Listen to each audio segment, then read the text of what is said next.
After World War II, Poland, Czechoslovakia, Hungary, Romania, Bulgaria, and the Soviet sector of Germany, eventually known as the German Democratic Republic, would fall under the control of the Soviet Union. With that, single party Marxist Leninist governments would take hold. But by 1989, the weak economic conditions in these countries would be the catalyst that would lead to the collapse of communism throughout Europe. A byproduct of this collapse was the transformation from a single party state to a pluralistic democracy. But what happened to the parties that ruled during single party systems? Did they disappear? Did they restructure? In this video, we're going to look at those parties and see if they had successor parties after the collapse of single party Marxist Leninist rule. Welcome to Election History. My name is Dave, and I make videos about campaigns, elections, political parties, candidates, and other election-related things. If this is the content that you like, please like the video and subscribe to the channel. If you would like to support the channel, you can become a member by clicking join below or become a Patreon member with the link in the description. YouTube and Patreon members will have members-only exclusive videos, such as the one I just released about the first female senator in the United States, as well as early releases of videos. Also, if you would like to leave a super thanks, you can do that below. Every little bit helps and I greatly appreciate it. Now, the reason I wanted to make this video, besides my interest in the topic, is that many assume that the collapse of communism in Europe was triggered by the fall of the Berlin Wall. Nothing can be further from the truth. Each country had their own reasons for the fall of communism, with Günter Schabowski's press conference slip only affecting East Germany. What I would like the viewer to take away from this video is that while collapses happened within 2 years of each other, they all had unique scenarios. Still, Mikhail Gorbachev's announcement at the UN General Assembly on December 7, 1988, that the Soviet Union would be withdrawing 500,000 troops from Warsaw Pact countries, as well as announcing that these states could now control their own domestic affairs, would have a huge impact. This was known as the Sinatra Doctrine, getting its name from Frank Sinatra's song, My Way. There are also a few other things I'd like to mention. First, I am only looking at countries mentioned in the introduction of this video. Therefore, I'm not examining Yugoslavia, since it wasn't part of the Warsaw Pact, Albania, because it left the Pact in 1968, and the Soviet Union, because that would essentially be 15 republics, and that would need a video on their own. Second, since this covers 6 countries and 4 language families, and the fact that I'm not fluent in any of those languages, I might make a mistake when pronouncing some of the names and places in this video, or use anglicized versions of names and places. Also, I made the executive decision to use English language resources for the research, with almost all of the authors being from the countries in question. I have put the resources in the description below. Finally, this is not a deep dive video like others that I have done recently. This is mostly just looking at what led up to the collapse of those communist countries and what happened to the communist parties after the collapse of communism.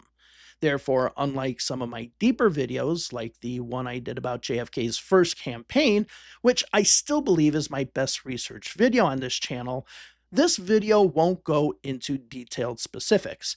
And since people like to mention every little esoteric missing point of a video, I just wanted to get ahead of this and say that this video is mainly an overview. And with that, let's get into our first country.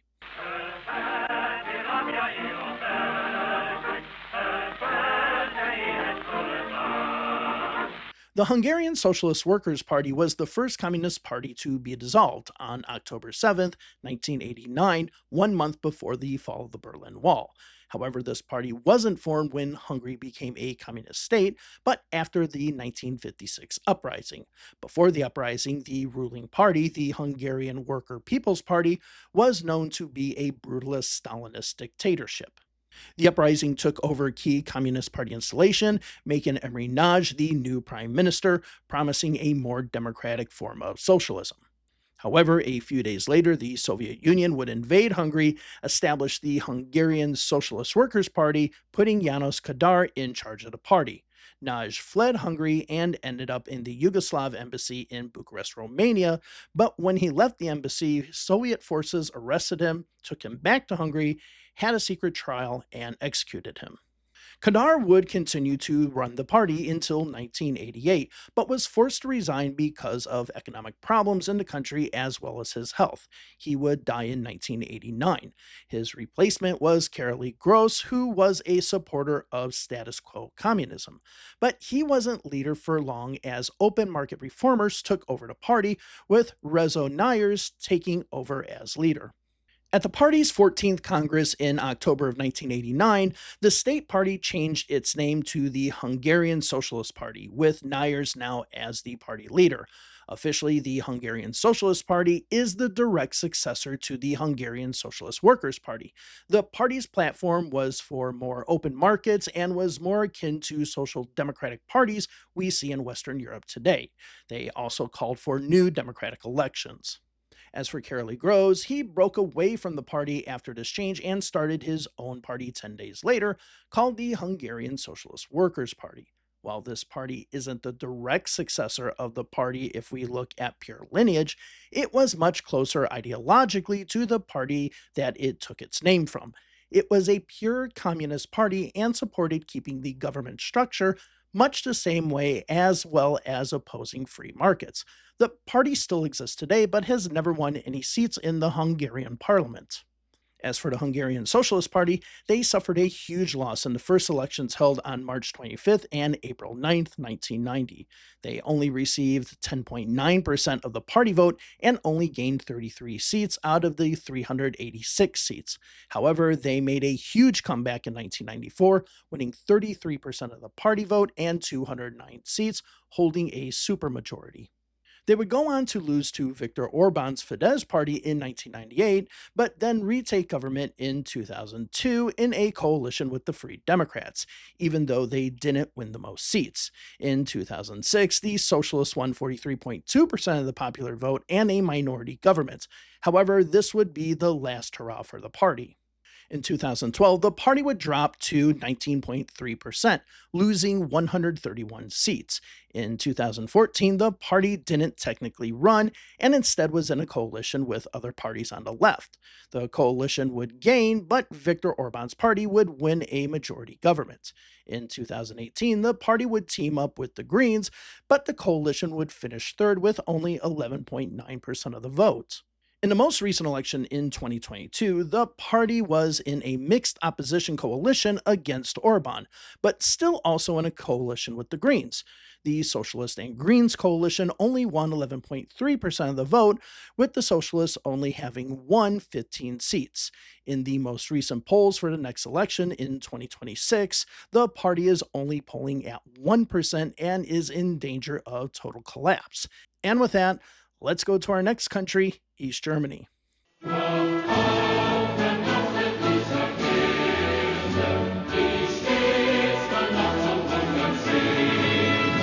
Interestingly, when it comes to East Germany, it's pretty straightforward.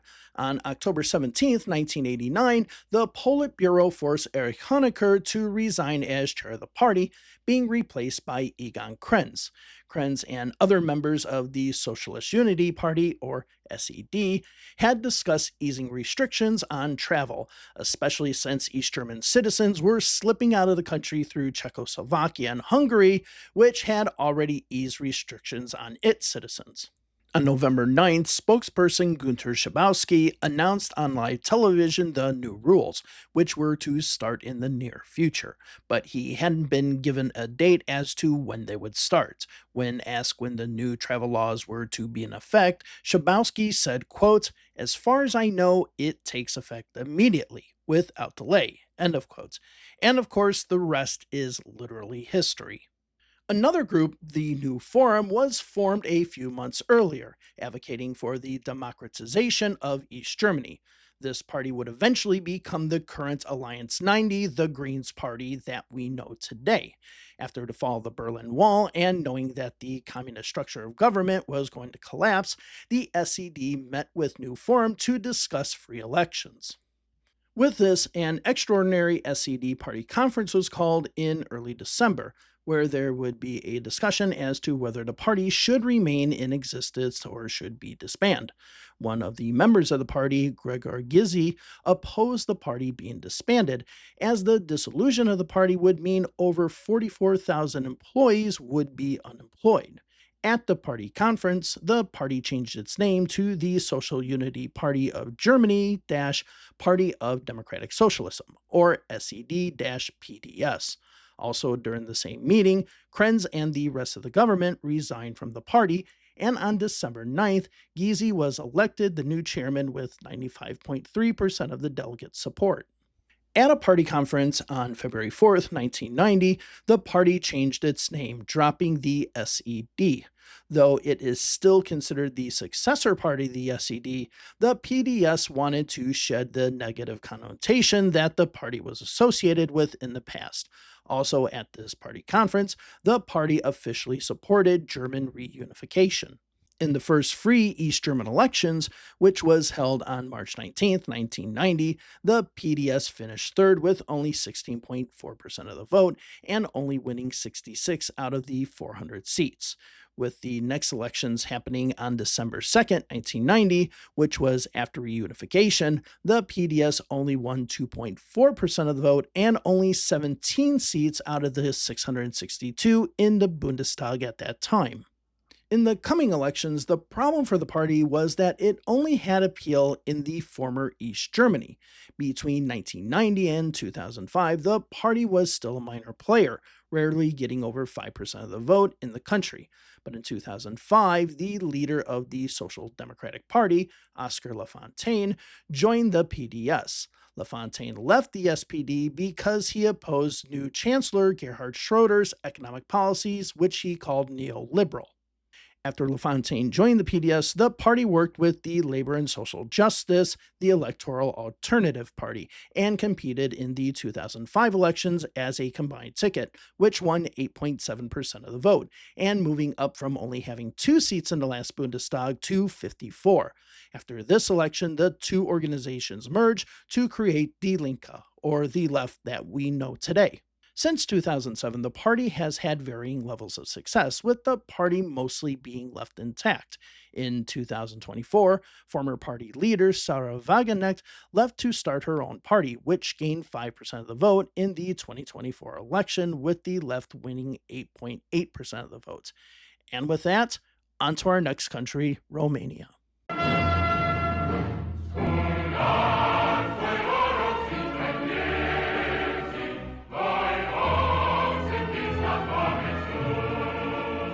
The next country on our list is Romania, where the party and country were run with an iron fist by dictator Nicolae Ceaușescu, while East Germany and Hungary mostly ruled by committee, with the head of state and government mainly being the chief of that committee.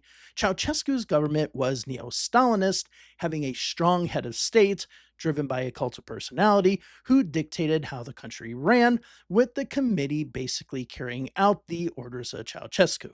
Therefore, while the other countries that we have talked about so far had a peaceful transition, the same cannot be said for Romania. It could be said that the downfall of Ceaușescu, thus the Romanian Communist Party, started on December 16th, 1989 in Timișoara, when Hungarian pastor Laszlo Tokes criticized the government's urbanization program, which advocated for the removal of churches and other historical buildings in order to build apartments and other modern structures. As a result, Ceaușescu sought to evict Tokes from his church, which led to widespread violence in the city. The next day, the Romanian army and Securitate, Ceaușescu's secret police similar to the East German Stasi, cracked down on protesters, which would eventually lead to a minimum of 72 people being killed. But there has always been disputes as to the true number of people that were killed during the Romanian Revolution in December. A few days later, on December 21st, Ceaușescu gave a speech from the balcony of the Central Committee building to a crowd that appeared to be supportive of his regime. However, only a few seconds after starting, there started to be chants of Timișoara. Ceaușescu acted as if he didn't know what was being said, but everybody knew. Still, the Ceausescus themselves weren't aware that these were protests. It seems as if the whole cult of personality for both Ceausescus was a fabrication. The next day, after the street violence had already erupted, the Ceausescus left the Central Committee building in Bucharest by helicopter to flee the unrest, as protesters had infiltrated the building. Eventually, the Ceausescus were captured, put on a show trial, and executed on December 25th, 1989. Even though both Ceausescus were dead, there still continued to be street fighting between the pro democracy protesters and Ceausescu loyalists and Securitate, with the army splitting between the two groups, though many went to the protester side. Now, because the system that was established in Romania was neo Stalinist, and the entire government, as well as the Communist Party, revolved around the Ceausescus, there was never a true successor to either Nicolae Ceausescu or the party. Most of the former members of the Communist Party had either resigned or been put on trial or had flipped sides. So, unlike East Germany or Hungary, where the Central Committee of those parties proclaimed their own successors, there was no true successor to the Romanian Communist Party. Essentially, when Nicolae Ceausescu died, so did the party. And that's what happened in Romania.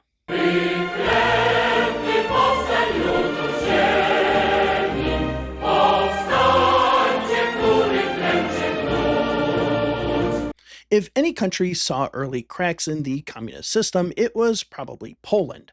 Back in 1976, several protests erupted due to national debt and rising costs on goods and services. While the communist government, run by the Polish United Workers' Party, didn't institute price increases at that time, they did in 1980, which led to more intense protests. This led to the creation of independent unions, which were illegal in Poland at the time. The most well known of these was Solidarity, which included shipbuilders from the Lenin shipyard in Gdansk, started by Lech Walesa. This effectively brought the economy of Poland to a standstill. The movement also had support from Pope John Paul II from Poland, who also became a strong force in the collapse of communism, as he was now seen as the spiritual leader of Poland, calling for political and religious freedoms. The party's leader at the time, Edvard Gerek, recognized solidarity and was open to working with Western European countries. But with economic problems and unrest continuing, the party elected Stanislaw Kania as its leader, who had a difficult job. On one hand, he had to advocate for working with Solidarity and Pope John Paul II, but on the other hand, he was pressured by Moscow to maintain a hardline communist position.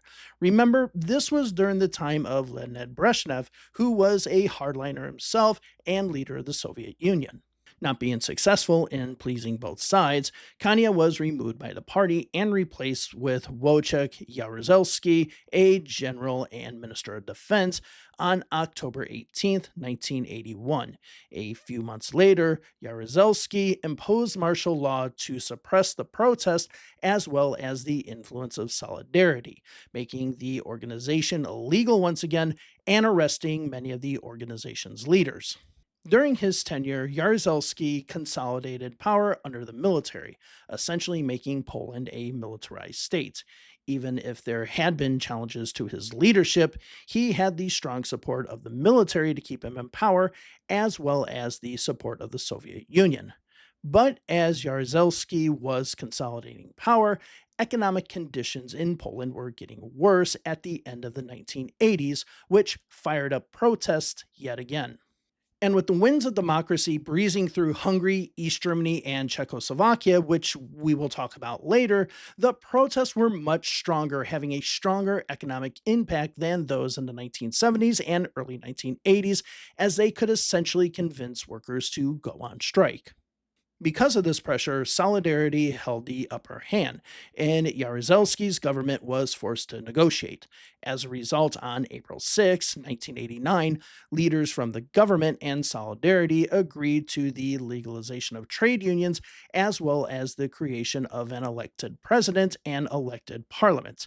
This also meant that Solidarity could now become a political party that could compete in elections. Still, there was a snag. Even though parties could compete in the elections, which were to take place 2 months later on June 4th, non Polish United Workers' parties couldn't hold a majority. It would still be led by the communist and Jaruzelski. Now, to get into those specific elections would take up too much time to describe since they were partially free, but Solidarity was the overwhelming winner of the election. Other parties, basically puppet parties of the communists in the past, such as the Patriotic Movement of National Rebirth, broke with the Polish United Workers' Party and worked with Solidarity.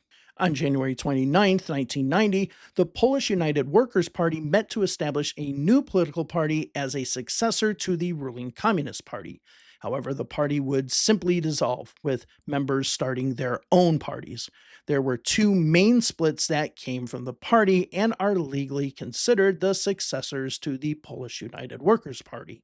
The first was the Polish Social Democratic Union, which only lasted a little over 2 years. The second was the Social Democracy of the Republic of Poland, which contested the next three elections where they were mildly successful, winning 12% of the vote in 1991, 20.4% of the vote in 1993, and 27.1% of the vote in 1997. In 1999, the party would become part of the Democratic Left Alliance, which actually had electoral success in the 1990s and 2001 when it formed government, but would fall from that point on. In 2021, the Democratic Left Alliance became part of the New Left, which has performed poorly in elections since. And with that, we are done with Poland.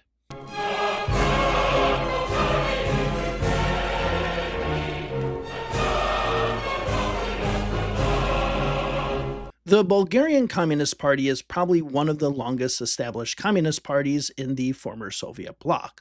While many of the communist parties were reconstructed from earlier parties, the Bulgarian Communist Party was founded in 1919 and continued to be the Communist Party until the collapse of communism in 1990. Bulgaria was probably one of the strongest, if not the strongest, ally of the Soviet Union, as it was the most reliant on the Soviet Union for economic growth. The party, led by Todor Zhivkov since 1954, simply agreed with the decrees and the directives handed down by the Soviet Union. But as with all the other countries, the weakening of the economy in the late 1980s in Bulgaria played a role in communism's collapse, with Zhivkov being directly blamed for the economic problems by members of his Politburo. A few other events took place as well that made the timing of Bulgaria's transformation away from communism much easier. On July 7th and 8th, 1989, Zhivkov went to Romania to meet with other members of the Warsaw Pact. He was accompanied by Foreign Minister Peter Mladenov. When Gorbachev met with the Bulgarian delegation, he met with Mladenov but not with Zhivkov. The probable reason for this was that Bulgaria was moving away from the Soviet Union and further into authoritarianism and not democracy. Mladenov resigned from the Politburo on October 25th, 1989, saying that Bulgaria was in the same boat as the dictatorial family in Romania. But there was also unrest in the streets, mostly from environmentalists from an organization called Eco Glasnost. One day after Mladenov's resignation, Eco Glasnost was collecting petitions to stop the construction of two hydroelectric power plants, with the state security forces cracking down on the collection of petitions. But on November 6th, 4,000 supporters of Eco Glasnost protested against the government, marking the largest protest ever against the communist regime.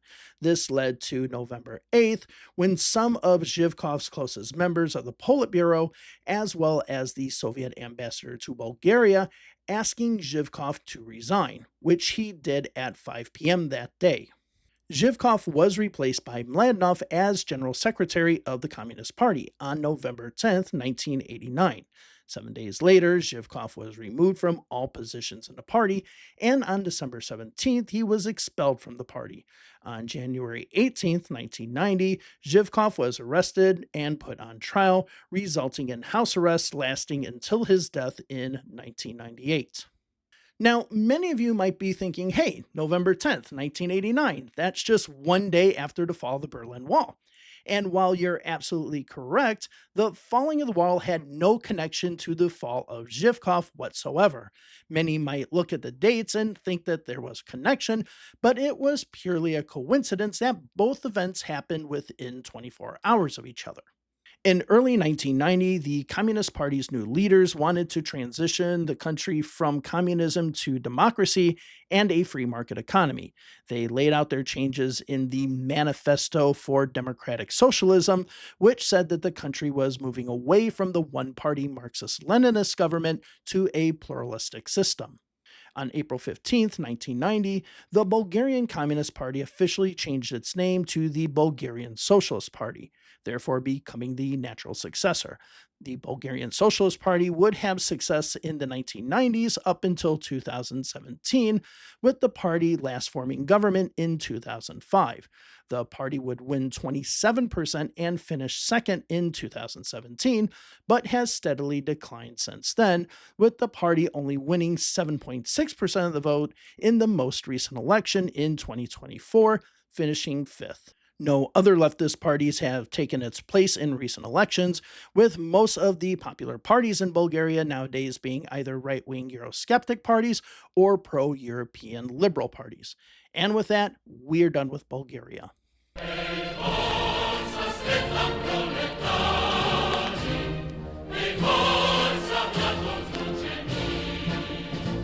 Now we've come to our last country, which is Czechoslovakia. The fall of the Communist Party of Czechoslovakia is similar to other countries, mostly caused by economic hardship, totalitarianism, and a lack of a pluralistic democracy. However, unlike the other parties that were dissolved or transitioned during the time of democratization, or were shot in the head, like in the case of Romania, the Communist Party of Czechoslovakia, as well as the Communist Party of Slovakia, continued to exist in their previous form after the official transition to a pluralistic democracy. Of course, this wouldn't last, but it is the only of these pre transition communist parties that would compete in the post transition pluralistic elections without actually restructuring the party. As with other countries, these seeds for democratic dissent were sown way before 1989. In fact, one could say that Czechoslovakia had the most experience with democracy of the countries that we have talked about. Before World War II, Edvard Beneš's government was strongly democratic. Even after the war, Beneš was brought on as president, but was eventually ousted in a coup d'etat in February of 1948, bringing about a strong Stalinist government. 20 years later, new First Secretary of the Communist Party, Alexander Dubček, introduced economic liberalization and moderate democratization measures known as the Prague Spring, as well as socialism with a human face, starting in January of 1968. Of course, the Soviet Union didn't support this, and they, along with Bulgaria, Hungary, and Poland, invaded Czechoslovakia to restore order. After the invasion, Dubček remained as party leader, but was eventually forced to resign from the party because, and I'm not joking here, the Czechoslovak ice hockey team beat the Soviet Union. Seriously, Google search Czechoslovak hockey riots. This led to Gustav Husak's hardline government taking over, which was similar to East Germany under Erich Honecker, using the Czechoslovak security forces in a heavy-handed manner like the Stasi. However, in 1987, the government was considering the same reforms that Gorbachev was introducing in the Soviet Union. Part of his government supported reforms, while hardliners opposed them. Some reforms were passed, giving a few freedoms. However, there were also those within the party asking for change, as Husak had been in office for nearly 20 years. As a result, Husak resigned as party leader, with Miloš Jakeš taking over.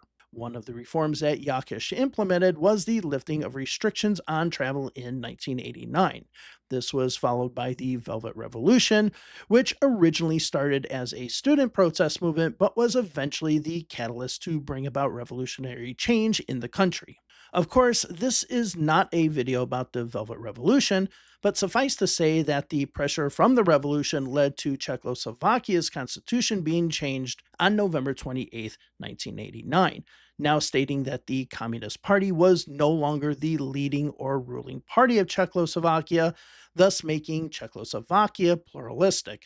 Jakish resigned 4 days earlier, and essentially democracy had come to Czechoslovakia. Unlike the other countries that had successor parties that were reconstructed, the Communist Party of Czechoslovakia continued, which would compete in nationwide elections. But even during the time of communism, there were devolved governments, with both the Czech and Slovak parts having their own governments, and usually having parties going along with those governments. The Communist Party of Slovakia had been around since 1948 and contested elections during the communist period. As for the Czech part of the country, a new party formed called the Communist Party of Bohemia and Moravia. In the first elections, which took place both in the Federal Assembly as well as the two national governments, the Communist Party performed poorly. Nationally, the party received only 13.6% of the votes and 23 seats out of the 150 up for election. As for the Czech National Council race, the newly formed Communist Party only received 13.2% of the votes and won 33 out of 200 seats up for election. As for the Slovak parliamentary elections, the Communists, yet again, received 13.4% of the vote and 22 out of the 150 seats available. The 1990 election would be the only election in which the Communist Party of Czechoslovakia would compete. After the election, the structure of the party changed. Instead of being one entity, the Federal Party would simply be a coalition of the Communist Party of Bohemia and Moravia and the Communist Party of Slovakia. But on April 7, 1992, the Federal Party was officially dissolved, making these two parties the successor parties of the Communist Party of Czechoslovakia. This was before the actual Velvet Divorce, which was the split up of Czechoslovakia. With that, let's start with the Communist Party of Bohemia and Moravia, which is still a political party today. Between 1992 and 2013, the party won anywhere from 10.3% of the vote to 18.5%, usually finishing between second and third place, but slipping to fourth in 2010. In the 2017 election, the party finished fifth and dropped half of their vote, finishing with 7.8%. However, even with this drop, the Communists formed a minority coalition regarding confidence and supply, which lasted until 2021. The 2021 election saw the Communists wiped out, losing all of their seats and only winning 3.6% of the vote. In the upcoming 2025 Czech election, the Communists have formed a coalition with the Social Democrats, with the coalition barely polling over 8%. Still, the party has one seat in the European Parliament and are in control of 32 regional councils. So overall, they are still active even though the results are mixed. As for the Communist Party of Slovakia, problems started almost immediately. In 1990, factions started forming in the party, with some wanting to remain with Marxist-Leninist ideologies and others seeking a social democratic approach to government. The largest group was the Social Democrats, who formed the Party of the Democratic Left. As for the Marxist-Leninists, they formed the Communist Party of Slovakia, 91, and the Association of Communist Slovakia. These two groups would eventually merge to form the current Communist Party of Slovakia, which still exists today. The high point for the party was when they won 11 seats in the 2002 parliamentary elections, but since then they haven't had any major political wins, but do control 62 local councils. As for the Party of the Democratic Left, they would have mixed results, winning between 10.4% and 14.7% of the vote between 1992 and 1998. In 1998, they would be a member of a coalition government.